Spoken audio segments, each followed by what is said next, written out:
Let's talk about the very last one, the Jupyter notebooks. Now, this one is really interesting. And it's very popular with data scientists and machine learning people because, well, let me show you instead of explaining it. In order for us to use Jupyter notebooks, we can actually go to anaconda.com. No, this isn't a snake website. This is a distribution, a platform that allows us to download a ton of tools that Python engineers use. And like I said before, a lot of data scientists, a lot of people who are working with machine learning would download Anaconda because it comes with all these tools that we need to be productive instead of downloading them one by one. And here's the thing. You can actually just download Python with Anaconda. So if we didn't go to python.org initially and just went to Anaconda and clicked download, well, that was going to install Python for us as well. But I wanted us to go through the official way of downloading it instead of Anaconda because we want to understand how things work. So in here, all we have to do is click download and you'll be able to download the Anaconda distribution. And you can see that it's the most popular Python in our data science platform. And you can see that when you download Anaconda, it comes with a lot of things that we're going to use throughout the course, such as Jupyter notebooks. It comes with different plugins like NumPy, or Bokeh, or Pandas, or even TensorFlow. A lot of things that data scientists use. Now, if you scroll down, it will detect whatever machine you're on. So you can download based on your version. So if you're on a Windows, you might have to click Windows and make sure you download version 3.7 or higher, and based on whatever computer you have. Most of you will probably have 64-bit. That's something dependent on your machine. If you're on Linux, again, you'll have different options as well. Now, you can click on download here, or you can even click on documentation, read more, and go to installation. Here, we'll have a step-by-step guide on how to install Anaconda. Now, I want to give you a warning. You don't have to do this optional number 2 step, which is to verify data integrity. This is something that you do for security reasons to make sure that you're downloading the right package. So that is completely optional. You can skip it over and you can walk through the steps to make sure that you install it properly. Now, one of the things that you'll get is this option, especially on Windows, to add Anaconda to my path environment variable. I recommend, and they do as well, to not click here. Because remember, we've installed Python initially already. So by clicking that and adding it to the path, it's going to conflict with an older version of Python that you may have installed a couple of lessons ago. So make sure you follow this guide, and you see that Anaconda recently announced that they're going to include PyCharm for Anaconda as well. So again, if in the previous video you've already downloaded PyCharm, you can skip over this step as well. So that's the thing with Windows. With Mac, again, it's very self-explanatory. You just click through the process, install, and everything will be done for you. And if you're on a Linux machine, you will have to use your terminal and essentially have to run this command that they'll give you in order to run Anaconda. And remember, we want to use Anaconda 3 because we want to use Python version 3. Now, once you have installed Anaconda, I'm going to give you a warning. It's a pretty big distribution. It is quite big. So if your computer doesn't have enough memory, doesn't have enough storage, there is another option, which is Miniconda, which is a smaller version of Anaconda that doesn't come with all these packages. And most likely in this course, you can get away with just running Miniconda as an option. Now, let's say you've installed Anaconda. You should have it in your applications right here. All you need to do is simply click on it, and it's going to launch Anaconda for you.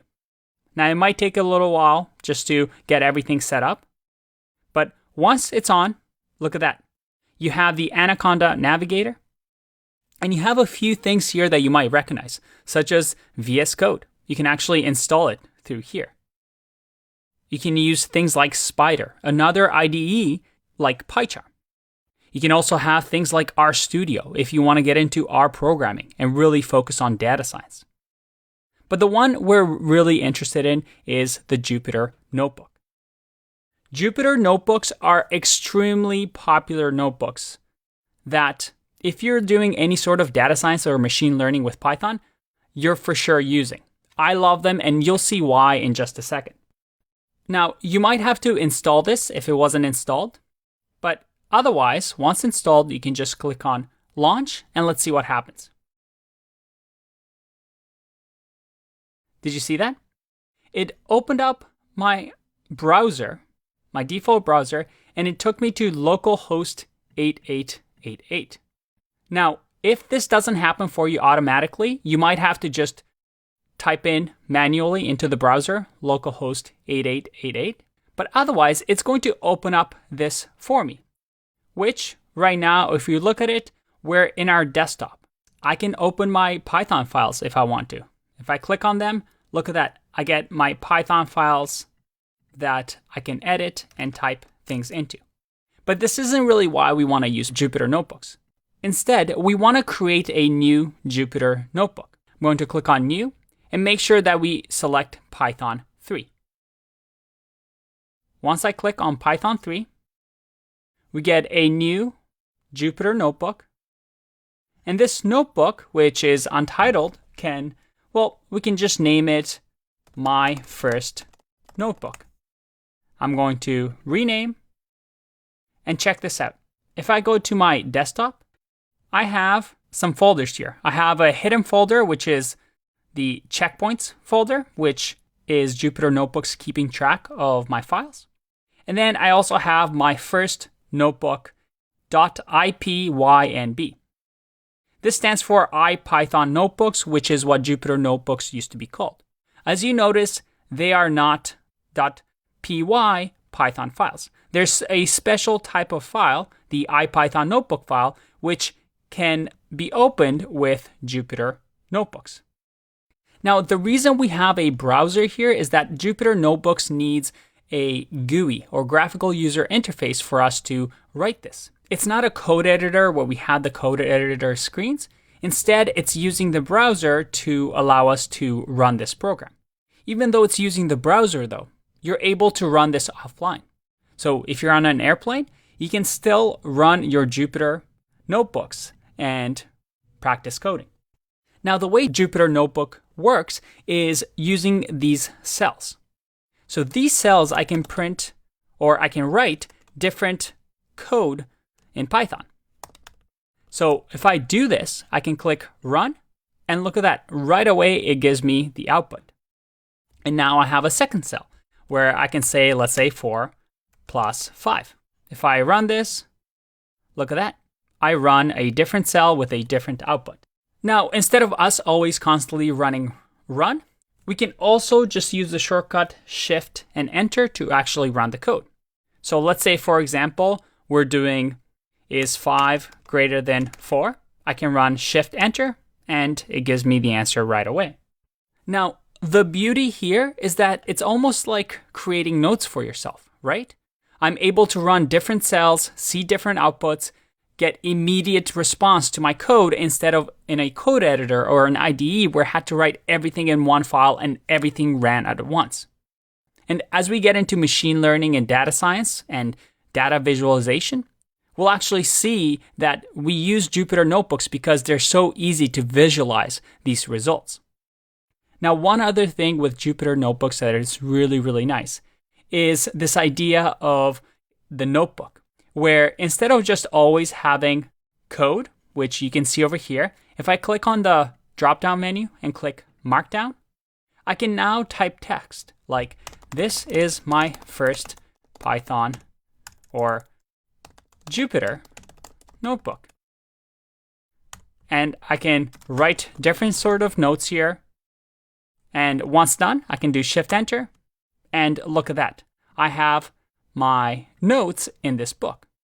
So that maybe as you're learning for the rest of the course, you can have different Jupyter Notebooks to take notes, run code, verify it, and, be extremely organized. And you can even post these on GitHub and share them with other community members.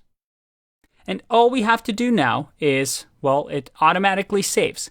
So you can see over here that anytime we open Jupyter Notebooks, let's actually do that.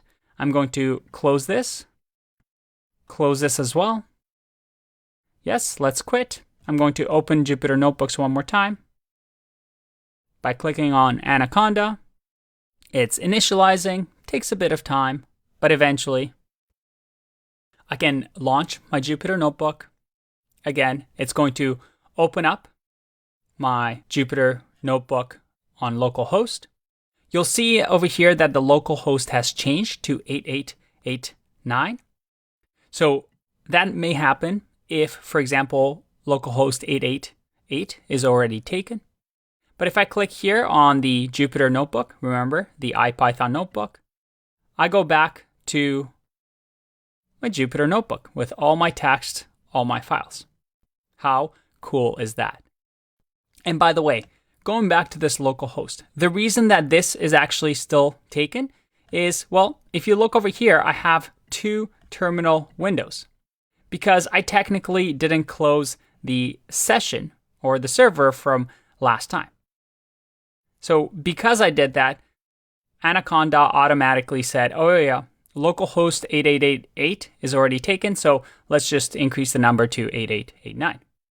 So you want to make sure that you close these once you are done. And when I do that, it tells me connection failed because we've stopped the server. It no longer works. So if I type something here, you see that I get a star and it's not doing anything. If I do 4 + 5, again, it's not running because the server is no longer running. All right, let's take a break and I'll see you in the next one.